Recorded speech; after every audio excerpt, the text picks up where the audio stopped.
Hello, मैं रिज़वान। आज मैं आप लोगों के लिए एक स्पीकिंग कोर्स का प्रोग्राम लेके आया हूँ। ये बिल्कुल फ्री है। फ्री इसलिए है क्योंकि ये जो कुछ भी मैंने सीखा है वो पैसा दे के सीखा है। मतलब कि स्पोकन क्लासेस करके मेरा पर्सनल एक्सपीरियंस जो भी है उसको मैं आप लोगों के साथ शेयर कर रहा हूँ। इस कोर्स में हम लोग चर्चा करेंगे कि इंग्लिश हम लोगों को क्यों नहीं आती है, क्या प्रॉब्लम है, उस पर हम लोग उसका सोल्यूशन सॉल्व आउट करेंगे। तो जनरली जो हमारी प्रॉब्लम होती है स्पीकिंग की, वो हम लोग के पास वाई नॉट, क्यों हम लोग स्पीकिंग नहीं कर पाते हैं, इसके पीछे first reason is grammatical. Grammar हम लोग के पास बिल्कुल नहीं रहता है। सेकेंड, वैकेबलरी नहीं रहती है, क्योंकि बोलने के लिए वर्ड चाहिए। वर्ड याद नहीं रहेगा फिर कैसे बोलेंगे। अगर वर्ड भी याद है, ग्रामर का रूल्स रेगुलेशन सब कुछ याद है, तो फिर हम लोग के पास बोलने की इन्फॉर्मेशन होनी चाहिए। वो एक बहुत बड़ा फैक्टर करता है।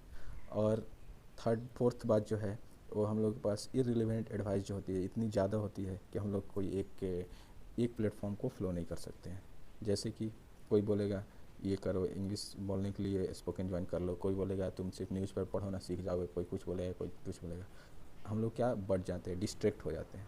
तो इसको सॉल्व आउट करने के लिए हम लोग को कोई एक प्लेटफॉर्म लेना पड़ेगा। चाहे वो कोई एक चीज़ हम लोग अच्छे से सीख जाएंगे, फिर धीरे धीरे हम लोग हर एक चीज़ को, आपको कोई एक प्लेटफॉर्म लेना होगा। जैसे कि अगर आप बुक पढ़ रहे हैं, कोई एक बुक को फ्लो कीजिए, उसको अच्छे से पढ़िए, फिर उसको रियल लाइफ में आप उसको इम्प्लीमेंट कीजिए, उसका यूज़ कीजिए। इससे क्या होगा, इररिलेवेंट एडवाइस जो होगा ये ख़त्म होगा। और इस कोर्स में हम लोग बात कर रहे थे कि क्या क्या प्रॉब्लम क्रिएट हो सकती है। इसको सॉल्व आउट करने के लिए सेकेंड जो है हमारा कॉम्बिनेशन एक पैक आएगा, जिसमें कि रिकॉर्डेड वीडियोस रहेंगी, लाइव क्लासेस रहेंगे। ये सब लास्ट में होंगे। पहले हम लोग बेसिक चीज़ को कवर करेंगे। थर्ड आता है, फर्स्ट जो आता है आपका ग्रामर। और यहाँ पे हम लोग ग्रामर में क्या क्या कवर अप करेंगे, तो बेसिक चीज़ रहेगा, बेसिक ईजेमआर, आर्टिकल्स, जो कुछ भी यूज होता है वो सब रहेंगे। टेंस रहेंगे, वर्ब्स रहेंगे, मॉडल्स रहेंगे, preposition, adjective, adverb, conjunction, comparison, conditional sentences. ये सब बहुत ज़रूरी है। अगर ये सब कॉमन चीज़ नहीं रहेगा तो आप इंग्लिश तो बोल लेंगे, लेकिन कैसे बोलेंगे वो आप ही जान रहे हैं, दूसरा कोई नहीं समझ पाएगा। अगर आप चाहते हैं कि आपकी इंग्लिश अच्छी हो, तो इतना जो टॉपिक है इसको जानना बेहद ज़रूरी है। क्योंकि ये सब अगर आपको आ जाएगी तो आप जो भी बोलेंगे, सामने वाला अगर अच्छा स्पीकर होगा तो आपको इजीली समझ पाएगा क्या कहना चाह रहे हैं। आपका सेंटेंस का अच्छा से मतलब निकल पाएगा, आपको वो समझ पाएगा, आप उसको समझ पाएंगे। और बात करते हैं स्पीकिंग टिप्स की, तो introduction, stage fair, public speaking, debate, telephonic conversation, ये सब हम लोग कराएंगे। आगे हम लोग पढ़ेंगे कैसे क्या करना है। ये मेरा कोर्स कंटेंट में क्या क्या है वो मैं आप लोगों को बता रहा हूँ। ई बुक रहेगा, टेस्ट सीरीज चलेगा। ई बुक में आपका इंग्लिश वोकेबलरी रहेगा, मिसलेनियस सेंटेंस रहेंगे। टेस्ट में आपके टॉपिक वाइज ऐप भी मैं इंस्टॉल करूँगा, उस पर बहुत सारा चीज़ आपको मिलेगा। ये सब फ्यूचर में मिलेंगे, लेकिन ये सब जो बेसिक है वो पहले मिलेगा। फेसबुक ग्रुप में क्रिएट कर दूँगा। अब आया कि why can not we speak English fluently. हम लोग इंग्लिश को फ्लुएंटली क्यों नहीं बोल पाते, क्या क्या रीज़न है, इसी का पार्ट ये भी है। Due to self distraction. हम लोग शुरू में तो बहुत मोटिवेटेड हो जाते हैं कि यानी हम लोग को इंग्लिश बोलनी ही बोलनी है, लेकिन डे बाई डे जैसे कि 2-4 दिन, एक हफ्ता बीतता है तो हम लोग डिस्ट्रैक्ट हो जाते हैं। मतलब अरे छोड़ो यार, क्या ये सब हैबिट को हम लोग डिस्ट्रैक्ट कर देते हैं। वो मोटिवेशन जो रहता है वो कहीं ना कहीं कम हो जाता है।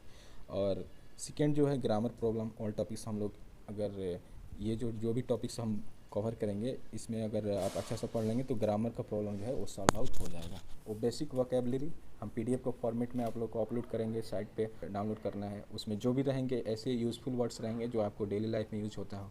इन्फॉर्मेशन ऑल टॉपिक्स का जो भी है, ऑल टॉपिक्स अबाउट टॉपिक्स से जितना इन्फॉर्मेटिव्स वीडियो डाला जाएगा उसमें पूरा आप लोग इन्फॉर्मेशन मिलेगा। इररिलेवेंट एडवाइस जो रहता है उससे बचना है। कोई एक, जैसे यही एक प्लेटफॉर्म है, इसको आप, इस प्लेटफॉर्म को आप लोग अच्छा से इसी को अगर फॉलो करते हैं तो एक अच्छा स्पीकर बन सकते हैं। Sixth one is first learn and then speak concept fail. मतलब कि हम लोग ये सोचते हैं कि पहले हम लोग इंग्लिश बहुत अच्छा से सीख जाएं फिर बोलना स्टार्ट करें। ये कॉन्सेप्ट हमेशा फेल होता है। ऐसा नहीं है। आप जो भी सीख रहे हैं सीखिए, साथ साथ बोलिए, तब आप बोलना सीख पाएंगे। अगर आप ये सोचेंगे मैं अच्छा से पहले सीख जाऊँ फिर बोलूँगा, तो ये गलत बात है। ऐसा कभी कोई भी नहीं बोल सकता है। आपको जो भी है आप बोलना स्टार्ट कीजिए, साथ में सीखना भी स्टार्ट कीजिए। बोथ वर्क अगर साथ चलेगा तो definitely one day you will be a good speaker. And seventh one is we have to create an environment.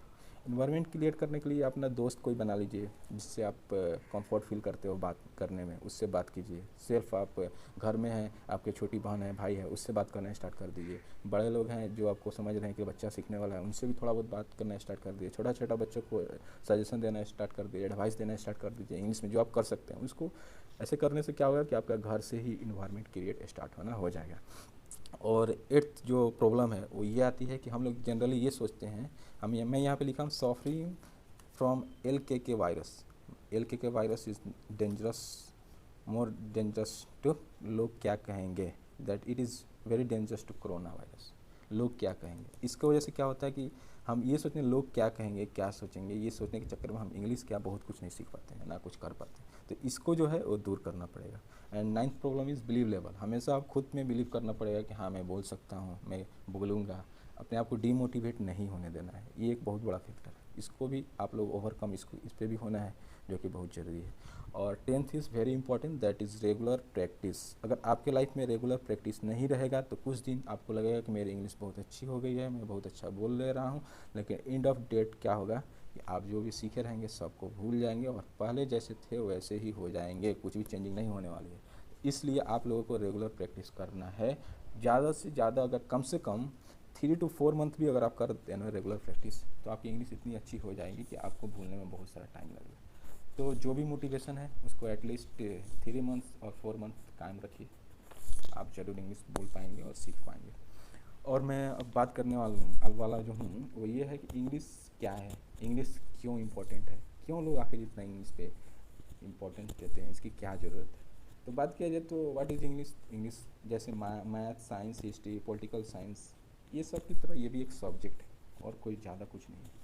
और एक लैंग्वेज है जो कि जैसे हिंदी, संस्कृत, उर्दू है, वैसे ही आपका इंग्लिश भी एक लैंग्वेज है। इतना इम्पोर्टेंट क्यों है, वाई, क्योंकि ये कम्युनिकेशन करने में ईजी होता है। ईजी क्यों होता है, क्योंकि अगर आप आउट ऑफ कंट्री जाते हैं, दूसरे जगह जाते हैं, दूसरा स्टेट जाते हैं, तो हम लोग जानते हैं कि अपना इंडिया में जो है हर एक डिस्ट्रिक्ट चेंज करते हैं, स्टेट चेंज करते हैं, ग्रेजुअली हमारा लैंग्वेज भी चेंज होता रहता है। हम लोग तो सब लैंग्वेज नहीं सीख सकते हैं, इसलिए एक कॉमन लैंग्वेज है जो कि इंग्लिश। इसको अगर हम लोग सीख लेते हैं तो हम लोग का सारा लैंग्वेज प्रॉब्लम सॉल्व हो जाएगा। इसलिए हम लोग इस पर ज़्यादा फोकस करते हैं और ये इंटरव्यू में हेल्प करता है। अगर आप इंग्लिश में इतना इंटरव्यू देते हैं तो ज़्यादातर आपको सिलेक्शन का चांसेस ज़्यादा रहता है, क्योंकि ये इंटरनेशनल लैंग्वेज है, इसको ज़्यादा प्रेफरेंस मिलता है अकॉर्डिंग टू अदर लैंग्वेज।